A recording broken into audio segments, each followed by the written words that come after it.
So guys isomerism में basically मैं आपको एक आउटलाइन दे देता हूँ। एक्चुअली आइसोमेरिज्म में सबसे पहला पार्ट जो होता है वो स्ट्रक्चरल होता है। स्ट्रक्चरल आइसोमेरिज्म होती है। स्ट्रक्चरल आइसोमेरिज्म होती है और दूसरा स्टीरियो आइसोमर होता है। आइसोमर्स होते हैं। तो स्ट्रक्चरल हम किसको कहते हैं? जो स्ट्रक्चर में अगर हम कोई चेंजेस कर दें, जैसे इसके कुछ टाइप्स होते हैं, जब हम आगे पढ़ेंगे तो हमें पता लगेगा। चेन आइसोमर, पोजीशन आइसोमर, फिर आपका होता है फंक्शनल ग्रुप आइसोमर्स, फिर आपके होते हैं रिंग चेन आइसोमर, और फिर होता है मेटामर, और फिर आता है टॉटोमर। तो बेसिकली कार्बन स्केलेटन में कोई भी चेंज कर दे तो हम उसे चेन आइसोमर कहेंगे। पोजीशन, मैं एक आउटलाइन दे रहा हूँ, आगे जैसे जैसे हम पढ़ेंगे हम इसके बारे में देखेंगे डिटेल में।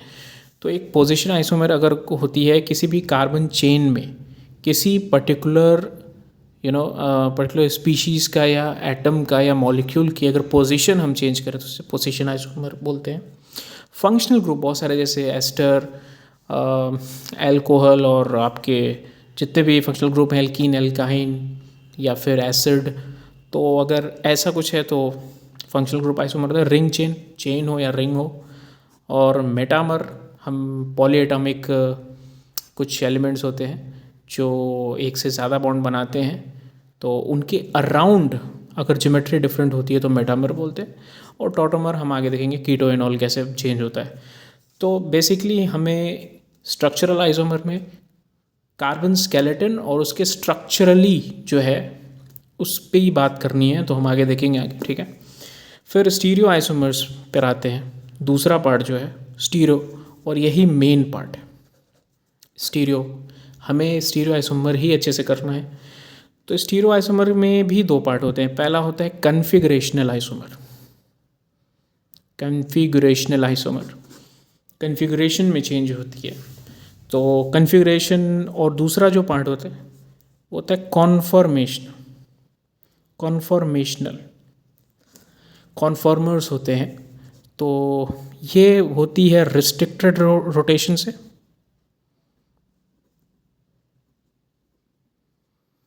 और कॉन्फॉर्मेशन होते हैं फ्री रोटेशन से। फ्री रोटेशन सिंगल बॉन्ड में होती है, आपको पता है, और रिस्ट्रिक्शन हमेशा डबल बॉन्ड में होती है। तो हमने देखा कन्फिगरेशनल। अब कन्फिगरेशनल के दो पार्ट होते हैं। पहले होते हैं ज्योमेट्रिकल आइसोमर और दूसरा होता है ऑप्टिकल आइसोमर, ठीक है। तो अगर रिस्ट्रिक्टेड रोटेशन से उनके कन्फिगरेशन में चेंज आ रहा है तो हम उन्हें ज्योमेट्रिकल आइसोमर बोलते हैं। इसके टाइप्स होते हैं, पहला टाइप्स होता है सिस ट्रांस, दूसरा होता है ईजेड, और तीसरा होता है सिन एंटी। ऑप्टिकल आइसोमर में आपको पता है, हम आगे बात करेंगे, जैसे आर एस, जैसे आर है या एस फॉर्म है या आर फॉर्म है, ये हम आगे देखेंगे। और डी एल, सारे ऑप्टिकल एक्टिविटी शो करते हैं। और डी स्मॉल एल, ये भी सिमिलर ही है। फिर 3O एरिथो। तो गाइस मैंने आपको एक बेसिक नॉलेज दे दिया, आइसोमेरिज्म क्या है, एक बेसिक आउटलाइन दे दिया। अब हम आगे इसके बारे में देखेंगे कि ये एक्चुअली इसके बारे में थोड़ा डिटेल में पढ़ते चलेंगे।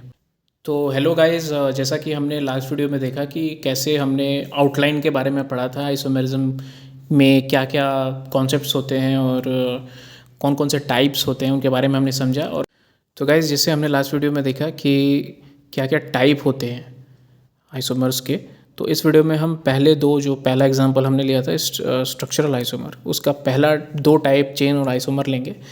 देखो कॉम्पिटिटिव एग्ज़ाम में हमें कम समय में आंसर हमें बताना होता है, हमें डेफिनेशन लिखने की ज़रूरत नहीं होती है। वो समझ डेवलप करने की कोशिश मैं करूँगा, बट हमारा मेन फोकस होगा कि जल्द से जल्द हम उसके क्वेश्चन का आंसर दे पाएँ, क्योंकि हमारे पास टाइम कम होता है कॉम्पिटिटिव एग्ज़ाम में। तो मैं कुछ ट्रिक्स बताऊँगा जिससे आप इसको जल्द से जल्द कर सकते हो और इसको मैं 2 मिनट के अंदर समझाने की कोशिश करूँगा। ओके, तो पहला लेते हैं स्ट्रक्चरल आइसोमर का। जो हमारा पहला टाइप है वो है चेन आइसोमर। चेन आइसोमर, किसी भी आइसोमर में एक चीज़ तुम समझ लेना हमेशा कि मॉलिक्यूलर फॉर्मूला ना हमेशा सेम होगा। अगर हमें दो मॉलिक्यूल के बीच में, अगर हमें गैस एक्स एंड वाई के बीच में हमें बताना है कि ये कौन से आइसोमर हैं, तो आइसोमर तभी होंगे जब दोनों का मॉलिक्यूलर फॉर्मूला सेम होगा। ठीक है, विदाउट मॉलिक्यूलर फॉर्मूला सेम हुए ये दोनों आइसोमर हो ही नहीं सकते। तो हमेशा याद रखना कि मॉलिक्यूलर फॉर्मूला तो हमेशा सेम ही होगा। एनीवेज, तो हम चेन आइसोमर में ये कहते हैं कि दो, अगर कोई हमें एग्जांपल लेना हो तो उसमें अगर चेन आइसोमर तभी होंगे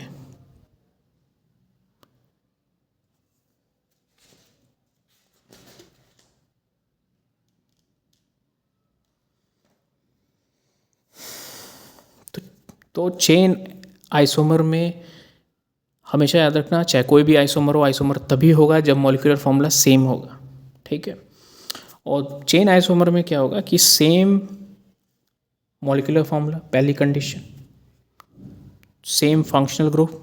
ठीक है, मॉलिक्यूलर फॉर्मूला सेम होगा, फंक्शनल ग्रुप भी यहाँ सेम होगा। ठीक है, मल्टीपल बॉन्ड जो भी है, मल्टीपल बॉन्ड वो भी सेम होगा। ठीक है, मल्टीपल बॉन्ड भी सेम होगा। उसके बाद से डिफरेंस कहाँ आएगा? Difference in chain length. जो कार्बन की चेन है उसकी लेंथ में डिफरेंस आएगा। बाकी अब देखो मॉलिक्यूलर फॉर्मूला सेम है, फंक्शनल ग्रुप सेम है, बाकी सब सेम। ठीक है, इसी तरह से position isomer, same molecular formula, same functional group और सेम मल्टीपल बॉन्ड है, सारा कुछ ही है। ठीक है, ऊपर वाला बिल्कुल एज इट इज़, लेकिन इसमें क्या होगा, चेन की लेंथ सेम होगी। चेन आइसोमर में चेन की लेंथ अलग हो रही थी, अभी हम देखेंगे उसको एग्जांपल के थ्रू, लेकिन यहाँ पे चेन की लेंथ भी सेम होगी। डिफरेंस क्या होगा? पोजीशन। पोजीशन हो सकता हो कि C1 पे हो, ठीक है ना, या C2 पे हो, या C3 पे हो। ठीक है, तो ये डिफरेंस हो सकता है उसको। अब हम उन पे बेस कुछ क्वेश्चंस ले रहे हैं। तो आप देखो, हमें इनमें आइडेंटिफाई करना है chain isomer versus position isomer. ठीक है, तो सबसे पहले आप पेरेंट कार्बन देखेंगे, और पेरेंट कार्बन वो होती है जो सबसे लंबी चेन होती है। ठीक है, इसमें 1 2 3 4 5 5 कार्बन की चेन है। इसमें 1 2 3 3 हो रही है, 1 2 3 4 4, यानी इसमें पेरेंट कार्बन कितने चेन की होगी? 4, इसमें 5। इसका मतलब पेरेंट कार्बन चेन में डिफरेंस है, तो चेन आइसोमर हुए एक दूसरे के। अब इसमें देखो 1 2 3 4 5, 1 2 3 4 5 आइडेंटिकल हुए। इसमें देखो 1 2 3 4 5, 1 2 3 4 5, दोनों में 5 5 है, तो यानी चेन आइसोमर तो नहीं हो रहे हैं। अब देखो मल्टीपल बॉन्ड की पोजीशनिंग देखो, देखो ये क्या डबल बॉन्ड है और ये क्या ट्रिपल बॉन्ड है। तो एल्कीन और एल्काइन में प्रायोरिटी हम सेट करेंगे सबसे पहले, है ना। तो प्रायोरिटी हमें पता है, अगर नंबरिंग करनी होती है तो अल्फ़ाबेटिकल ऑर्डर से एल्कीन की प्रायोरिटी पहले ही होती है। तो 1 2 3 4 5, ठीक है। तो ये क्या फर्स्ट पोजीशन पे एल्कीन है यहाँ पे, और यहाँ थर्ड पोजीशन पे एल्काइन है। ठीक है, अब इसमें नंबरिंग करेंगे वैसे ही। ये डबल बॉन्ड है, एल्कीन है, इसकी प्रायोरिटी फर्स्ट होगी, 1 2 3 4 5। ठीक है, तो यहाँ सेकंड जो पहला नंबर आता है ना उसकी पोजीशनिंग मानते हैं हम। तो यहाँ सेकंड नंबर पे एल्कीन है, यहाँ फर्स्ट नंबर पे एल्कीन है। ठीक है, सिमिलरली यहाँ थर्ड नंबर पर अल्काइन ग्रुप है, यानी ट्रिपल बॉन्ड है, और यहाँ फोर्थ नंबर पे ट्रिपल बॉन्ड है। तो क्लियरली चेन तो बिल्कुल ही सेम है, तो पोजीशनिंग में डिफरेंस है, तो पोजीशन आइसोमर हो जाएगा। सिमिलरली आप यहाँ फिर से नंबरिंग करो, प्रायोरिटी यहाँ से करोगे 1 2 3 4। ठीक है, अब देखो यहाँ 1 2 3 1 2 3, तो कोई भी ले सकते हो, किसी भी नंबरिंग कैसे भी कर सकते हो, सेम ही है। तो मैं ऐसे करता हूँ 1 2 3। ठीक है, अब आप यहाँ देखो 4 नंबर का है, 3 नंबर का चेन आ रहा है, तो पहले ये क्या हो गया, ये चेन आइसोमर हो गया। ठीक है, तो गाइस अगर किसी को इससे समझ में नहीं आ रहा है तो मैं एक ट्रिक बताता हूँ जिससे आप लेस देन अ मिनट या 30 second based on your practice obviously आप इसको कर सकते हो। तो जैसे हमने पहले कॉन्सेप्ट से किया, अब मैं इसको ट्रिक बताता हूँ, है ना। तो मेरा एक ट्रिक है, जैसे हमारा जो चैनल है उसका नाम है कैफ़ीन एजुकेशन, है ना। तो उसके फर्स्ट लेटर्स में लेता हूँ सी और ई। तो सी नंबर, ठीक है ना। ये थोड़ा सा आपको वर्क करना पड़ेगा ना, मैं बता देता हूँ, आप इसको थोड़ा सा इसको ग्रैस्प कर लो और फिर आपके लिए बड़ा इजी हो जाएगा। ये कोई भी एग्जांपल देगा, आप खुद से भी ट्राई करके देखना। तो सी नंबर है, तो मैं लेता हूँ पहला लेटर सी, दूसरा लेटर ई, याद रखिए सी नंबर, ठीक है। तो अगर अभी कुछ नंबर हम असाइन करेंगे सी को और ई को, अगर दोनों के नंबर सेम आ जाए, ठीक है ना, तो पोजीशन आइसोमर। अगर दोनों के नंबर डिफरेंट आ गए तो चेन आइसोमर, ठीक है।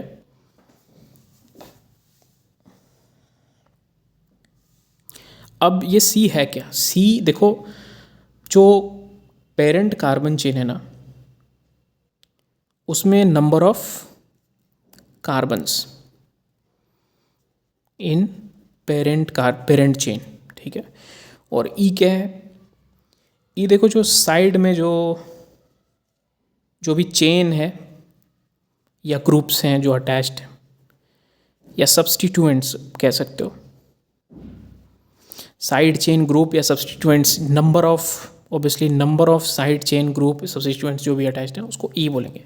तो C number of carbons in parent, देखो सी से कार्बन हो गया, ठीक है ना। ई जो है जो भी अटैच सब्सटीट्यूएंट्स हैं, ठीक है ना। तो पहला एग्जांपल देखते हैं, इसमें सी नंबर असाइन करेंगे हम, सारे मॉलिक्यूल को सी नंबर असाइन करेंगे, ठीक है। तो पहले को मैं असाइन कर रहा हूँ, तो पहला क्या है, सी नंबर है ना, बेसिकली एक साथ लिखना है दोनों को। तो सी नंबर इसके लिए क्या हो जाएगा, सी पहले लिखेंगे, नंबर ऑफ कार्बन 1 2 3 4 5, तो इसके लिए पहला 5 आ गया। और ई क्या होती है, जो भी ग्रुप्स अटैच्ड है, तो कोई ग्रुप अटैच नहीं है तो 0 लिख देंगे, तो 50 आ गया। अब इसके लिए सी लिखते हैं, ठीक है।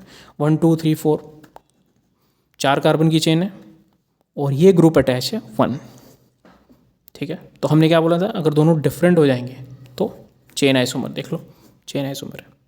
अब ये समझाने में थोड़ा सा लेंथी लग रहा है, बट एक्चुअली जब आप इसको प्रैक्टिस करोगे ना तो आपके लिए बहुत आसान हो जाएगा। जैसे दूसरा एग्जांपल, ये तो आइडेंटिकल है खैर। तो अब ये देखो, इसके लिए असाइन करो आप सी नंबर, सी क्या हो जाएगा 5, ई क्या होगा इसके लिए 0, कोई अटैच नहीं है, डबल ट्रिपल बॉन्ड तो कोई सब्सटीट्यूएंट्स नहीं है ना। तो जैसे साइड चेन कोई है नहीं, तो साइड चेन या ग्रुप या सब्सटीट्यूएंट तो है नहीं, ये डबल बॉन्ड है, ट्रिपल बॉन्ड है, तो 0। सिमिलरली इसके लिए भी सी नंबर क्या हो जाएगा 50, सेम आ गया, तो पोजीशन आइसोमर। तो ऐसे ही आप ट्राई कर सकते हो सी नंबर से। All the best.